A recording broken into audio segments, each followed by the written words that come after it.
Welcome to UPLEVEL, Real Health, Real Talk with Dr. Jenna Blasi. I'm Dr. Jenna.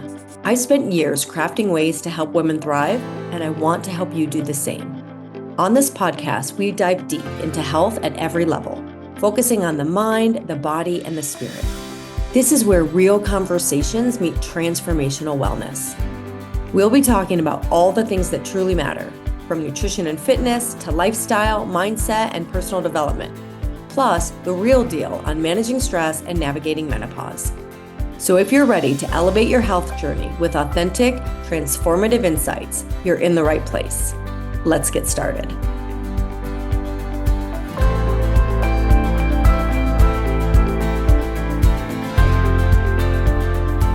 Hello, and welcome back to UPLEVEL. I am Dr. Jenna, and today, as promised, we are diving into GLP-1 medications. Miracle drug, metabolic tool, something in between. If you've spent any time online in the last year, you have probably heard about these medications: Ozempic, Wegovy, Mounjaro, Zepbound. So depending on who you listen to, they're either a miracle drug or a dangerous shortcut, or maybe the beginning of a metabolic revolution. The conversation has become incredibly polarized. And I will admit, I am a little late to the conversation, to the party, if you will. And I've been asked for a while to do an episode on GLPs, and I honestly didn't really feel like I understood them enough. So, full disclosure, I've been diving deep. I find it really exciting what I'm learning about and how my opinion and my understanding has evolved. But I know there's other people out there that have been understanding these for a lot longer. So some people say that the medications are cheating, and others say, no, they're fixing obesity. And for many people, especially midlife women, there's a lot of confusion. And as usual, the truth is often more nuanced. And it's interesting. There are many, this is such a big topic. I feel like I could talk about this for hours, and I have a 20 to 30 minute podcast. And so I'm choosing kind of a broad view. I'm not going to go into deep detail. I just want to kind of begin to talk about this in the context of the conversations that we have had. And I can always do more episodes on them. These medications, and these are peptides, by the way, peptides, which are just a string of amino acids. So we can call them meds, we can call them peptides, but they can be incredibly helpful in the right context. But they're very misunderstood. So the real conversation to me is not about weight loss, it's about metabolic regulation. So last week on the podcast, we talked about appetite as a communication system, and we talked about trust. And so today I am going to take the angle of reviewing these medications from that conversation. There are, as I said, so many angles to take, but since March is my metabolism month, and we talked last time about appetite, that's going to be kind of my main focus today is appetite regulation with these peptides, as well as metabolism in general. Because we are talking about medications that change the signal.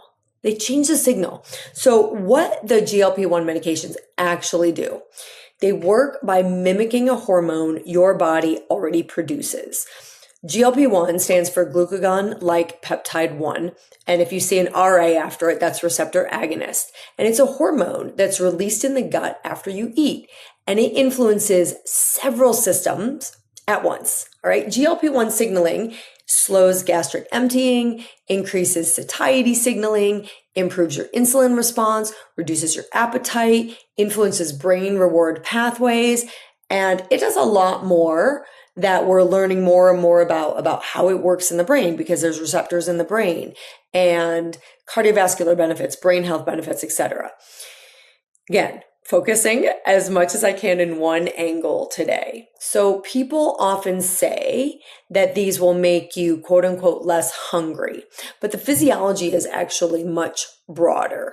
So, and I'm not going into the differences as well between Wegovy and Ozempic, and which are the straight GLP-1s, and the Mounjaro, Zepbound, which are GLP-1s, and then have the addition of GIP. And then there's also one that's not FDA approved yet, I'm just not even going to speak to that right now. But this is an evolving field. This is an evolving discoveries. And a lot of people are, already utilizing the one that's not FDA approved. But we're going to stick with just kind of, again, that broader view. The way these work is they change the metabolic environment around eating.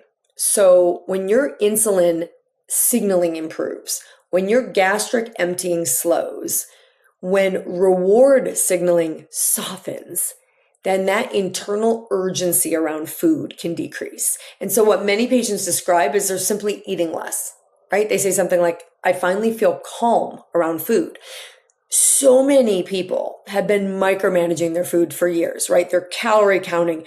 They're, oh my gosh, should I eat this? Should I not eat this? Oh my gosh, it's the end of the meal and they're going to offer me dessert. What do I do? Do I get dessert? Oh, I don't want to go there to this party because there's so much noise in our heads around food. So many patients just describe like, it's just this calm, it just steadies. And so for some people, it's not that, and it shouldn't be that the GLP meds are removing your appetite. We need to have an appetite, but the appetite levels. It becomes like normal, if you will, or at least understandable, where we don't feel driven by cravings, which kind of leads into where these can be very helpful. There is a reason that these are getting so much attention. And for certain populations, the evidence is incredibly strong.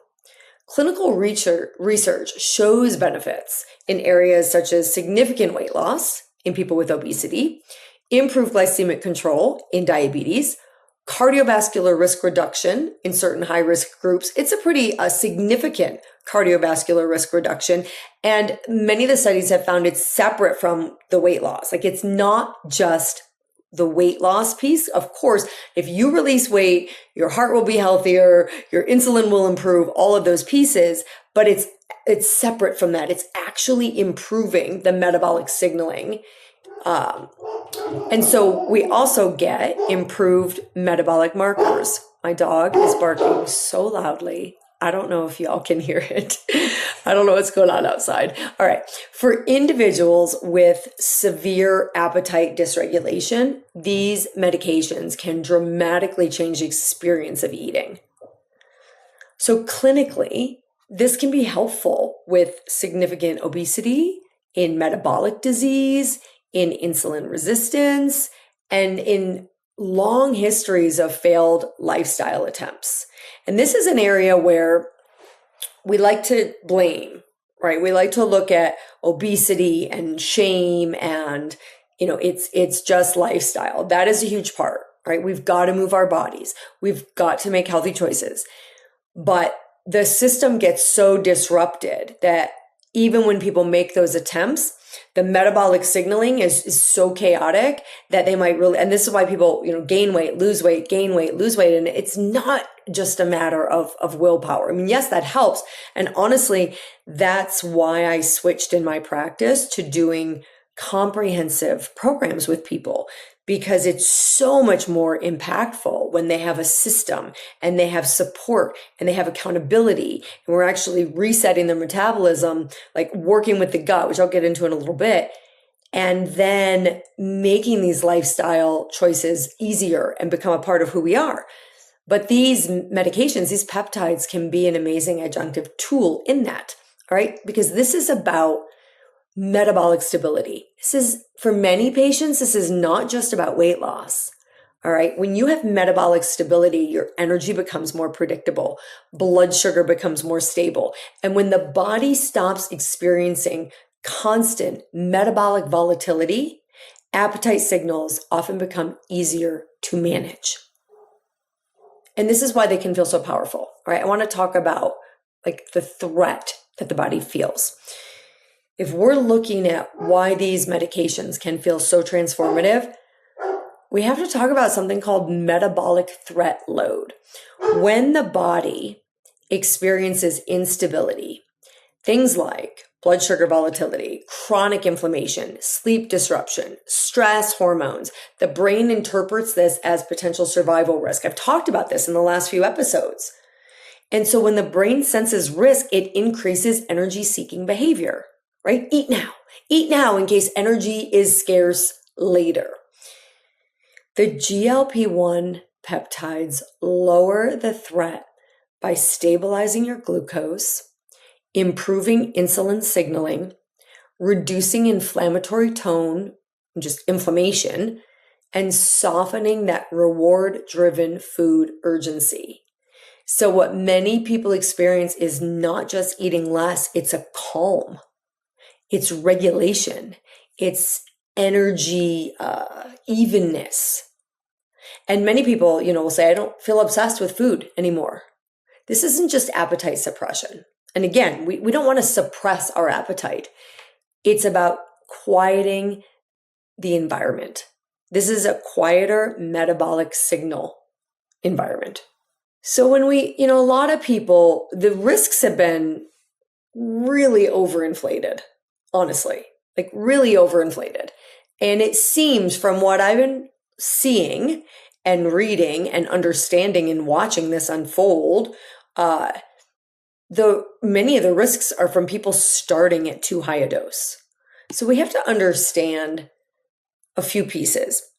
There's the dosing, which I'm not going to get deep into, but we're going to dive into it a little bit. And then there's lifestyle and the underlying tools that I talk about all the time, the not sexy stuff, right?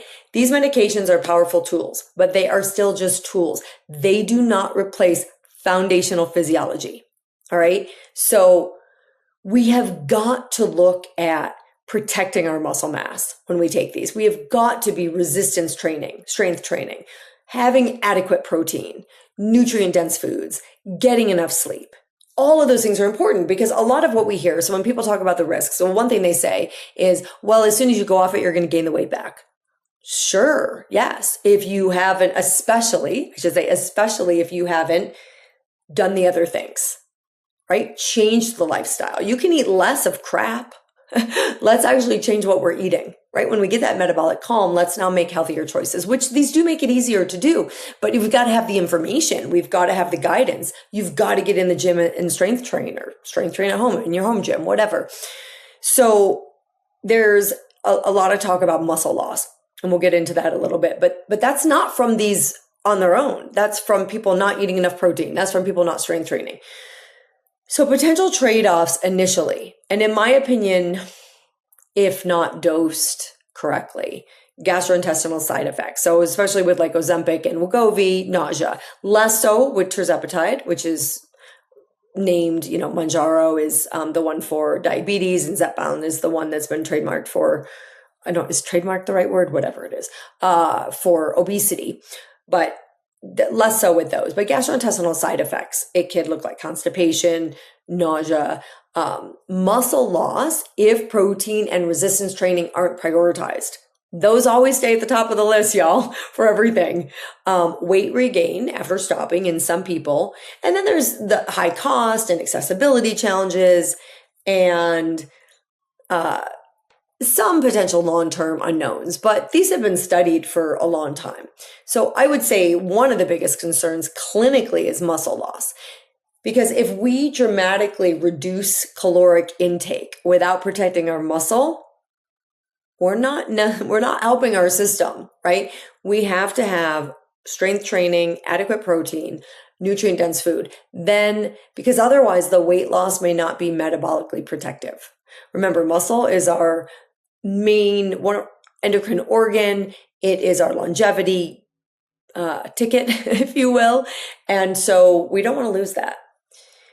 So the peptides can quiet the signal, but you have to build resilience. You have to build resilience through strength, through getting enough protein, like at least 30% of your calories. They've done studies on people eating less, and they're not only eating less, but their percent protein drops. So they're eating less and they're eating less protein. So you've got to keep those macros dialed in, getting plenty of protein so that you are not losing muscle. And actually, these peptides can help. There's nothing inherent in the peptide that's causing you to lose muscle. In fact, there are some, from what I've read and heard, there are some my mind is going blank for some reason. There are aspects of them that are actually could help preserve muscle, because I think they stimulate muscle protein synthesis to some degree, but you've got to be building that muscle. All right. I hope I haven't misspoke. So I don't think I have, but it's possible. Like I said, I have just been diving into everything that I can get my hands on this topic, because I find it fascinating. And when it first hit the news a few years ago, I mean, I know these have been around for longer than that, but when it first really hit the news, I was in the camp of like, oh, another med doesn't work long term, blah, blah, blah. And then when I actually started diving into the research and taking courses on it and learning more, I was humbled. I was like, oh my gosh, these are quite amazing and really beneficial. And I've talked to people, I've had patients who have struggled with obesity their entire lives, who they're not anymore. And they're not. And so that's incredible. That's incredible. And I want to talk in a little bit about, these are mimicking hormones in our body. And so just like for your thyroid's not working and you take thyroid hormone, no one's out there shaming you for being on thyroid. And we've, advanced so far in menopause. Hopefully people aren't getting shamed for, replacing estrogen as it goes low. All of the gut disruption for a lot of people has actually disrupted their GLP-1. And so this is like replacing part of that, which brings me to the microdosing conversation. This to me is one of the more fascinating conversations. Microdosing GLPs. Now, this is an evolving area. I know there are people out there who've been talking about it for a long time. Research is limited in terms of like standard guidelines, right? We don't have standard guidelines yet for this. But when we look at the safety profile for the GLP-1s, it's good. Like some of the things you've heard, it doesn't even really pan out. These are minimal risks. There's like gallstones people talk about. That seems to be from actually losing weight too fast, right? Muscle loss, same thing, from losing weight too fast. All of the GI symptoms, I would say, from being dosed too high, and then they make you sick, which then causes people to either say, forget it, I'm not doing these, I can't tolerate them, or having to kind of like backtrack. Why don't we just start people low? Least invasive, right? Minimal dose for maximum effect. Why are we not starting there? And then the thyroid cancer, pancreatitis, like a lot of those really are there's a lot of propaganda and there's a lot of sensationalism around the detrimental effects of these. Now, I want to preface this by saying I'm not your doctor. I'm not here giving you guidelines on whether you personally should or should not do this. This is why you need a medical professional who's educated on board to help you figure out for you. All right. I'm just talking like broad strokes here. So the clinicians who've been doing this for a long time, and I've been doing this for a little bit now, are seeing some pretty amazing things with microdosing. And so at lower doses, now some people out there, I was reading something somebody wrote, they were saying, you could take a microdose of 2.5 milligrams of tirzepatide. That's a starting dose, right? So just because you're on the low end or at the start, that's not a microdose. Microdose is typically, well, it's very individualized, right? But for me, I feel like a microdose is at least less than half. Half the starting dose, kind of a microdose. I like to start even lower than that. Some people like to start even lower than that. But at a really low dose, we're stabilizing glucose signaling. We're reducing inflammation. We're softening that reward-driven urgency that I talked about. We're improving appetite, like satiety timing. And I'm gonna address like the weight piece, but cardiometabolic markers, like we're seeing improvement in both the signal to noise ratio inside the body, as well as inflammation and brain fog and energy, various things. So when metabolic signals are chaotic, people struggle to sense real hunger, right? If you're just like going, your appetite control, you've been fasting or you've been dieting up and down, like your real hunger signals are just not really working. Real fullness signals not working. Real energy needs a bit unclear. So if that signal becomes clearer, people may naturally regulate intake without feeling suppressed. So in that sense, the medication, it's not replacing regulation. I think it's actually restoring conditions where regulation becomes possible. All right. But again, this requires thoughtful medical intervention. And, if you just want to do standard of care, then more research. But if we look at the fact that these are widely considered safe, and they're considered safe at very high doses, like these are approved, tons of people are on them. They're considered safe at very high doses. So when we're talking microdosing, I think it stands to reason that if anything, they're even more safe, right? If something is safe and you take less of it, it's even safer. And I have seen people, again, this is like anecdotal, but there's research as well, but say like they're like, well, we're going to get into menopause here in just a few briefly, but their pain went away, their brain fog cleared up, their sleep improved, their skin cleared up, bowel issues. Again, I said I'm going to keep this focus on like metabolism and appetite today, but all types of like autoimmune improvements, skin improvements, gut improvements. See, I used to think that these were not good for your gut. And it's like, oh, if you have gut issues, definitely don't take them. And now I'm not only thinking, I'm seeing at small doses, at micro doses, and maybe even larger for those that do work their way up at a good, at a safe, slow pace. It actually helps the gut because it's changing the flora and it's changing the signaling. So it's actually helping your gut.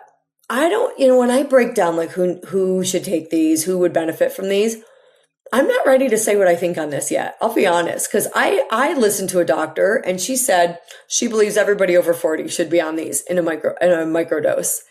And I've always been more conservative and hesitant to say like everybody needs to be on anything. But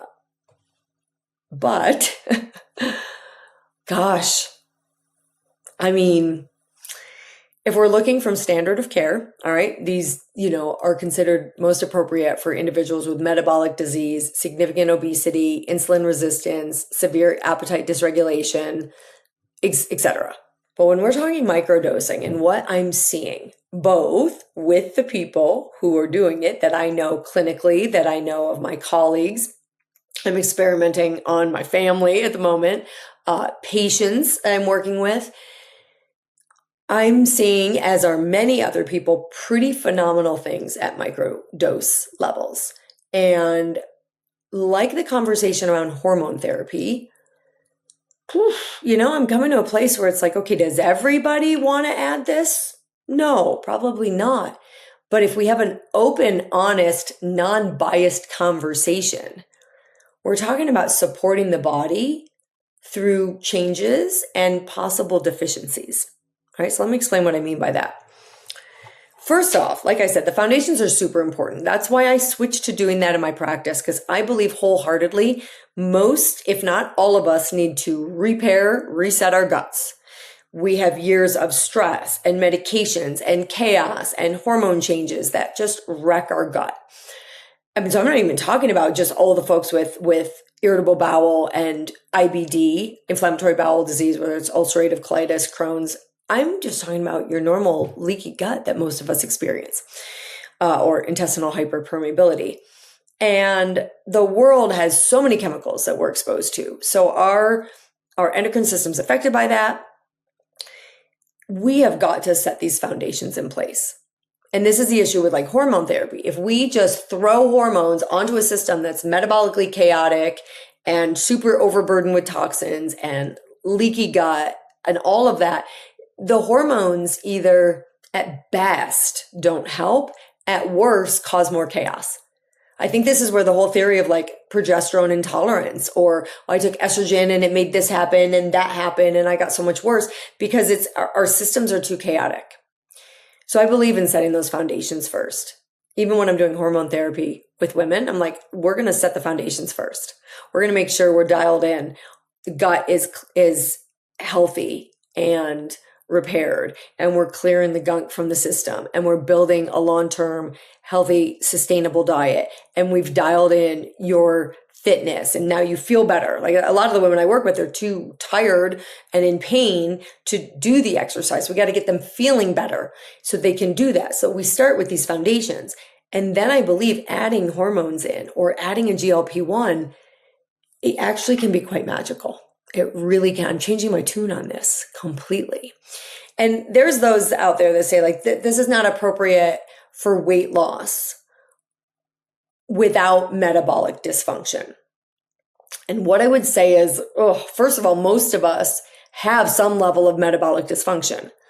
And so, sure, if you're talking microdosing, like microdosing is not meant to be effective for weight loss. People typically need higher doses for microdosing to be effective for weight loss. But for people that are fairly metabolically healthy, fairly metabolically optimized through doing their gut and doing these other pieces that I'm talking about, and they're dialed in, these menopausal women who come to me and they're like, my body is just not my own anymore. They may actually get those results just from quieting the signaling of hunger, improving the signaling of insulin, etc.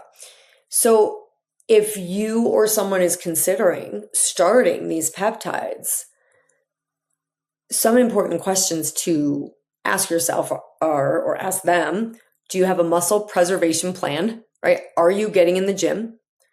Are you supporting your body with adequate nutrition? And is there a long-term strategy?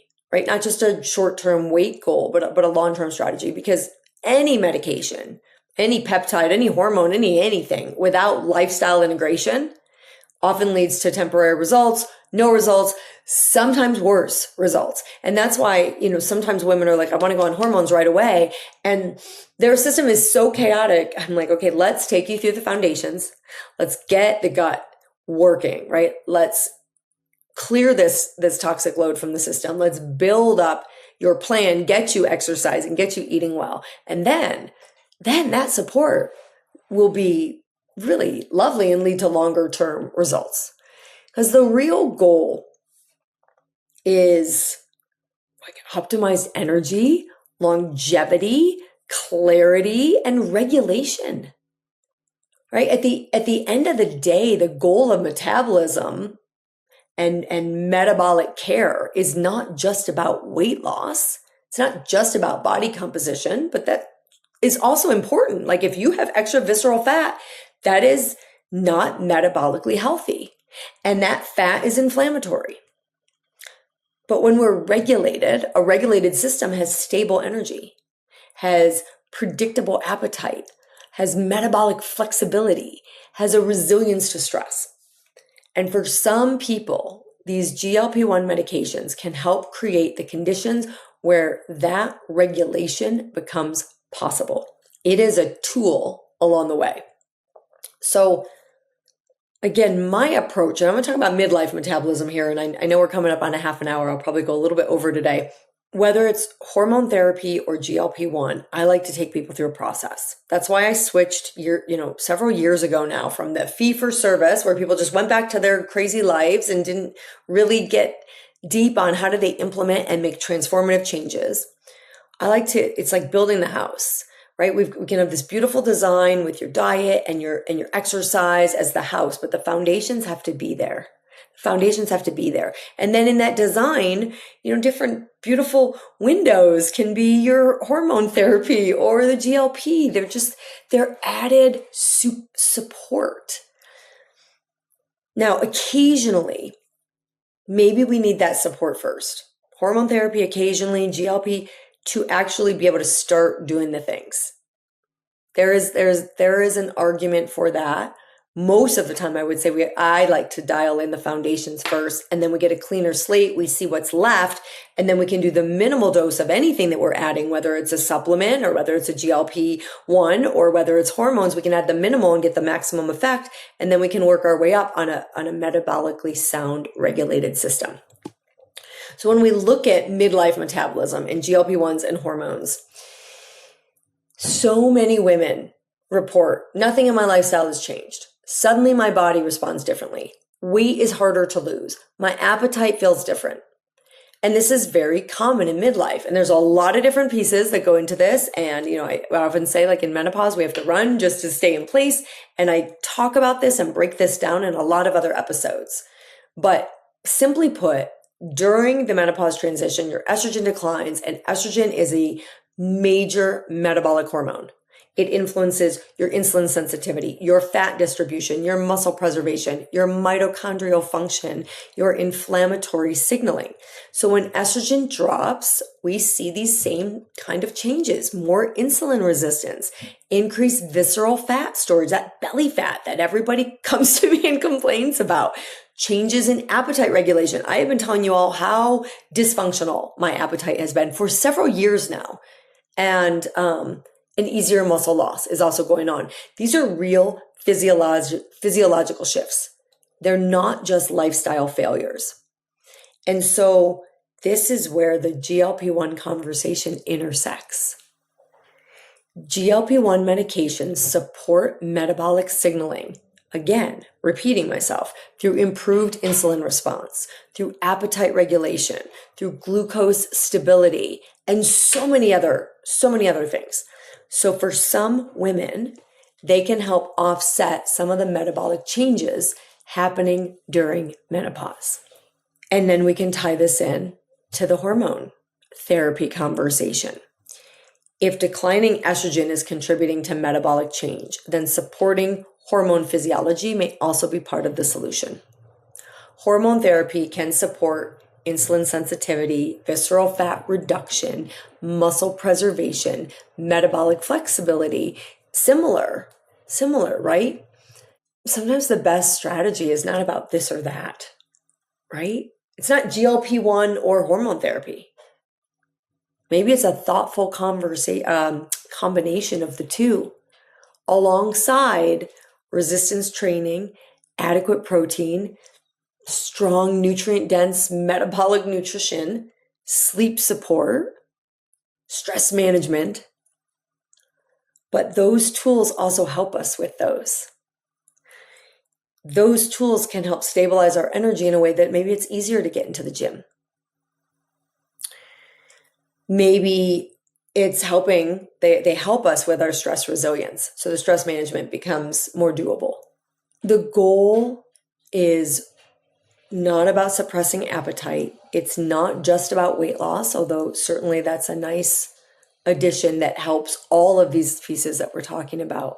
But it's really about restoring regulation. All right. So going back to that bigger message, as I've said, like your midlife metabolism, it's not broken. It's not broken, but it does require a more intelligent strategy than what worked when you were 30. All right. And I am seeing these being a game changer for people, myself and my husband included. And so it's funny, all the judgments we bring about different therapies. And a different conversation, probably for another day, is people will say, well, I don't want to go on anything and then be on it for the rest of my life. I don't want to have to take testosterone and go on it for the rest of my life. That is a separate conversation. But what I would say is, like, if your eyesight decreased as you got older, you get glasses, are you upset? I mean, maybe you could have surgery, right? But like, you just accept, like, I'm going to support my eyes. They don't see like they used to. I'm going to wear glasses. If you've done all the foundational things for your thyroid and your hormone is still low, or you had your thyroid removed, and you need thyroid hormone, is that terrible? So again, different conversation.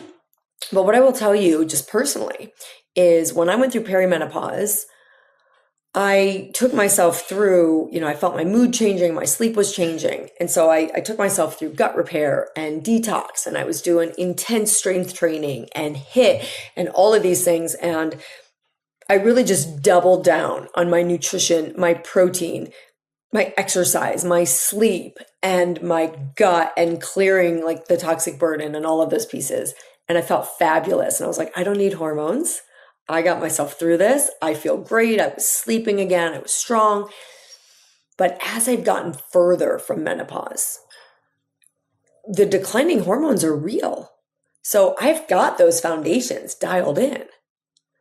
And the dysregulation was starting to happen, as I told you, in my appetite. And then I mentioned I did my labs and my cholesterol was up for the first time in my life. I've always had amazing labs, and I had a liver enzyme that was up. I was like, what is happening here?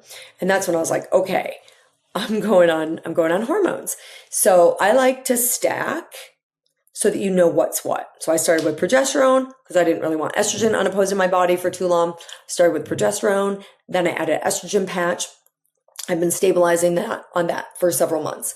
And so when you look at declining hormones, I don't necessarily have a problem being on this for the rest of my life. I feel really, really good.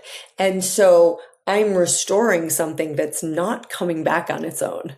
So again, separate conversation. I digress a little bit, but foundations, can't get away from them. Let's stop judging these tools.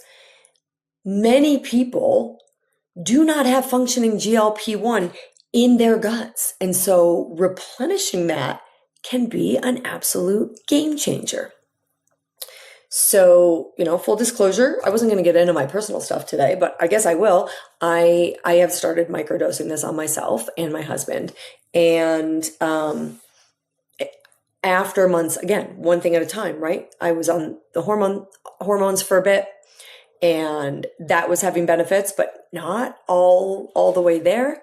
And I added in a very small dose of tirzepatide, and pain I was having went away. I was finding in my workouts that when I was in plank, I was having a lot of wrist pain. It's gone. I was waking up every morning with this hip pain, pretty much every morning. And I was having my husband massage me, and we were like rotating my bed. I was like, maybe, and it sort of helped. Gone. Like that pain is gone. The wrist pain is gone. My energy stabilized, my mood, like so many things I can't even tell you. And it does help with that little bit of extra weight if you're already metabolically optimized and you've already dialed in all the things. So again, different conversation a little bit, but metabolism in midlife is not just about calories. I would argue that metabolism at any time is not just about calories, but especially in midlife. It is about hormones, it is about muscle, it is about insulin signaling, and the nervous system all working together. All right, so in closure, and I know I went long today, and I hope you all have found this interesting and helpful and impactful. There is a lot of noise right now around these medications. Some people shame them, others promote them as magic. And look, the truth is usually somewhere in the middle. And that's where I'm trying to hold myself back. I will be totally honest. I feel like these are magic. I do. I like everything I read, what I'm experiencing, what my husband's experiencing. I'm starting my parents on them. They feel like magic to me. They really, really do. And not only do they feel like magic, the more I learn about what they can do in our brain and all these other places, but I'm trying to be conservative in my approach because, well, first of all, there's no magic bullet. Just because I say they feel like magic does not mean there's a magic bullet. I have my life, and my life revolves around being metabolically optimized. Like my health, meaning my health is super important to me, and it always has been. And I've got my sleep dialed in, and I've got my stress management and all of these practices. Okay. So those pieces matter. There's no magic supplement. There's no magic bullet. There's no magic hormone if you don't address these other things. But they can be an amazing support as you're working with these other pieces. All right. So tools should always be used with intention and informed intention, and working with a practitioner who is doing shared decision making with you. Informed consent. What are the true risks? What are the true benefits? What is your preference? What is the research that we can share? Shared decision making, informed consent, greatly missing in our conventional medical system. And I'm really, really big on it. But bringing this back around to appetite, the goal is not to silence your body. Just like in a relationship, you don't want to silence the people you love. All right, we're not looking to silence the body. The goal is to understand our bodies well enough to actually support it. And that's where, like, I resisted certain things for a while I was trying to understand what my body was saying to me and dialing in a variety of different aspects. When we understand, we can support in a completely different way, and we can make really informed choices that feel right intellectually and in our hearts, and start living the lives. As you all know, I believe that you deserve to live a life where you're thriving. I like to say I help people hit their thrive. So anyway, great conversation. Thank you so much for joining. Please share this, with a friend. Subscribe on YouTube, subscribe so you don't miss an episode. Leave us a review, because that's what helps the algorithm to get out and reach more people with this information that you hopefully found super beneficial. And I will see you all next time. Thanks so much. Thank you for joining me on this episode of UPLEVEL, Real Health, Real Talk. I hope today's conversation inspired you to take the next step in your health journey, one that nourishes not just your body, but your mind and spirit as well. Don't forget to subscribe so you never miss an episode. And if you found value in today's episode, please leave a review. Until next time, keep learning, keep growing, and keep thriving. And remember, true wellness is a journey, and you are on the right path.